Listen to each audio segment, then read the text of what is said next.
মাংসটা হয়েছে একেবারেই সফট আর একদম গোটা গোটা, একটা মাংসের পিসও ভেঙে যায়নি। আর কালারটা হয়েছে দুর্দান্ত। আর শুধু তাই নয়, খেতেও হয়েছে অসম্ভব টেস্টি। আসসালামু আলাইকুম, লিলির রান্নাঘরে সবাইকে স্বাগত। তো আজ আমি চলে এসেছি চিকেনের একটি রেসিপি নিয়ে। আর এইভাবে চিকেনের এই রেসিপিটি বানালে খেতে অসম্ভব টেস্টি হয় আর সময়টা লাগে খুবই কম। তো আসুন তাহলে দেখে নেওয়া যাক আজকের এই চিকেনের রেসিপি। আর আশা করছি রেসিপিটি দেখার পর সকলের অনেক ভালো লাগবে। তো রেসিপিটি বানানোর জন্য প্রথমেই আমি এখানে নিয়েছি 1 কেজি চিকেন। আর চিকেনগুলো খুব ভালোভাবে ধুয়ে জলটা ঝরিয়ে নিয়েছি। তো এবার আমি চিকেনটা ম্যারিনেট করব। তার জন্য এখানে দিয়ে দিলাম কিছুটা পেঁয়াজ কুচি, দিয়ে দেব স্বাদ মতো লবণ, দিয়ে দেব 1 চা চামচ হলুদ গুঁড়ো, 1 চা চামচ দেব লঙ্কা গুঁড়ো, 1 চা চামচ জিরে গুঁড়ো, 1 চা চামচ ধনে গুঁড়ো, 2 চা চামচ দেব আদা রসুন বাটা, আর দিয়ে দেব 50 গ্রাম সর্ষের তেল। এবার এই সমস্ত উপকরণ মাংসের সঙ্গে আমি হাত দিয়ে খুব ভালোভাবে মেখে নেব। আর ঠিক এভাবে মেখে নিতে হবে। আর এইভাবে মেখে নেওয়া হয়ে গেলে আমি ঢাকা দিয়ে রেখে দেব আধ ঘন্টার জন্যে। তো আধ ঘন্টা পর চলে এলাম চুলাতে। চুলা অন করে চুলাতে একটা কড়াই বসিয়ে দেব। আর কড়াইটা খুব ভালো মতো গরম হয়ে গেলে কড়াইয়ের মধ্যে দিয়ে দেব 100 গ্রাম সর্ষের তেল। আর তেলটা গরম হয়ে গেলে এর মধ্যে কিছুটা গোটা গরম মশলা ফোড়নে দিয়ে দেব। আর এখানে দিয়েছি আমি তেজপাতা, লবঙ্গ, দারচিনি আর এলাচ। এবার গোটা গরম মশলাগুলো একটুখানি নাড়াচাড়া করে নেব। নেওয়ার পর এর মধ্যে দিয়ে দেব কিছুটা কুচনো পেঁয়াজ। আর পেঁয়াজটা এখানে আমি বেশি পরিমাণেই ব্যবহার করেছি। এবার এই পেঁয়াজটা খুব ভালো করে নাড়াচাড়া করে বেশ গোল্ডেন ব্রাউন করে ভেজে নেব।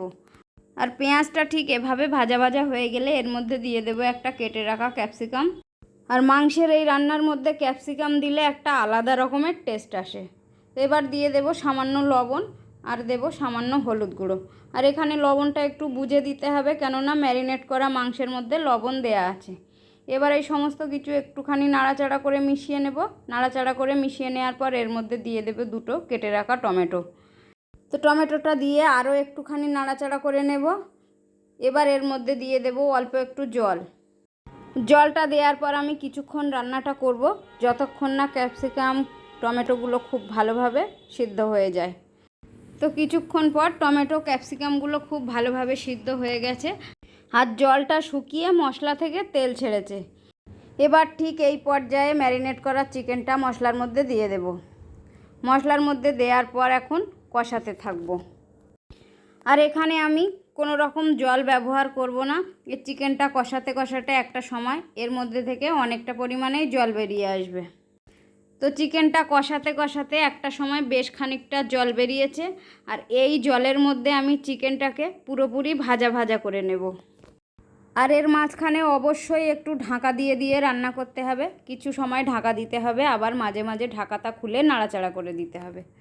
তো 15 থেকে 20 মিনিট কষানোর পর এর মধ্যে দিয়ে দিলাম 2টো গোটা রসুন।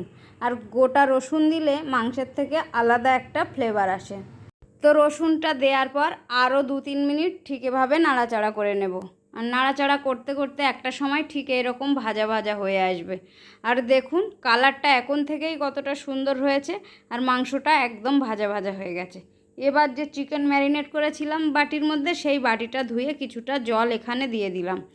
জলটা দিয়ে একটু নাড়াচাড়া করে ফুটে যাওয়া পর্যন্ত অপেক্ষা করব। আর ঠিক এভাবে ফুটে গেলে ঢাকা দিয়ে দেব। ঢাকা দিয়ে মিডিয়াম আঁচে রান্না করে নেব। মিডিয়াম আঁচে রান্না করলে মাংসটা খুব সুন্দরভাবে সিদ্ধ হবে আর মাংসের মধ্যে মশলাগুলো খুব ভালোভাবে ঢুকবে। 15 থেকে 20 মিনিট রান্না করার পর ফিরে এলাম। আর দেখুন বন্ধুরা কতটা লোভনীয় হয়েছে। আর চিকেন একবারেই কমপ্লিট। এবার চুলাটা বন্ধ করে দেব। আর ঠিক এইভাবে চিকেন রান্না করে রাতের ডিনারে হোক বা দুপুরের লাঞ্চে একবার অবশ্যই খেয়ে দেখতে পারেন। খেতে কিন্তু দারুণ হয়। তো এবার আমি সার্ভ করে নিচ্ছি। আর বন্ধুরা এইভাবে চিকেন বানিয়ে রুটি, লুচি, পরোটা, গরম ভাত সমস্ত কিছুর সঙ্গেই খেতে পারেন। তো আমার রেসিপি ভালো লেগে থাকলে লাইক, কমেন্ট, শেয়ার করতে ভুলবেন না। সঙ্গে চ্যানেলটিকে সাবস্ক্রাইব করে আমার পাশে থাকার অনুরোধ রইল। আর যে সকল বন্ধুরা ফেসবুক পেজ থেকে দেখছেন অবশ্যই আমার পেজটিকে ফলো দিয়ে রাখার অনুরোধ রইল। দেখুন মাংসটা কতটা সফট হয়েছে। আর দেখুন একদম গোটা গোটা, একটা মাংসও ভেঙে যায়নি। তো বন্ধুরা আজকের মতো এ পর্যন্তই। আবার দেখা হবে অন্য কোনো রেসিপিতে। ততক্ষণ সকলে ভালো থাকবেন, সুস্থ থাকবেন। আল্লাহ হাফেজ।